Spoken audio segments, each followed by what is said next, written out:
Hello అండి, నేను doctor Sirisha, Akshaya IVF centre, Visakhapatnam. Stress వల్ల ప్రెగ్నెన్సీ ఛాన్సెస్ తగ్గుతుందా? The answer is yes. Stress వల్ల బాడీలో హార్మోనల్ ఇంబ్యాలెన్సెస్ రావడము అండ్ ఎగ్ రిలీజ్ అవ్వడంలో ప్రాబ్లమ్స్ రావడము జరుగుతూ ఉంటుంది. సో మీ ప్రెగ్నెన్సీ ఛాన్సెస్ ఇంప్రూవ్ చేసుకోవాలంటే స్ట్రెస్ లెవెల్స్ తగ్గించుకోవాలి. మీకు ఇప్పుడు 5 ఇంపార్టెంట్ స్ట్రెస్ మేనేజ్మెంట్ టెక్నిక్స్ చెప్తాను, ఫాలో అవ్వండి. Number 1, daily physical activity. రోజు at least 30 minutes of physical exercise చేయండి. Number 2, mind body practices like yoga, meditation, deep breathing exercises చేయండి.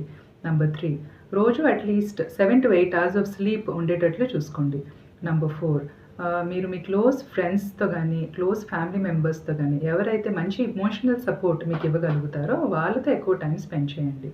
నంబర్ 5, మీ ఫేవరెట్ హాబీస్ లైక్ మంచి బుక్స్ చదవడం కానీ, మంచి మ్యూజిక్ వినడం కానీ, నేచర్తో టైం స్పెండ్ చేయడం కానీ చేస్తూ ఉండండి. ఇవన్నీ కనుక ఫాలో అయితే మీ బాడీలో మంచి calm and fertile environment create అవుతుంది. అంటే మీ ప్రెగ్నెన్సీ ఛాన్సెస్ ఇంప్రూవ్ అవ్వడానికి కావాల్సిన వాతావరణం మీ బాడీలో ఏర్పడుతుంది. సో నేను చెప్పిన ఈ టెక్నిక్స్ ప్రాక్టీస్ చేస్తూ మీ స్ట్రెస్ లెవెల్స్ తగ్గించుకొని మీ ప్రెగ్నెన్సీ ఛాన్సెస్ అనేది ఇంప్రూవ్ చేసుకోండి. Thank you.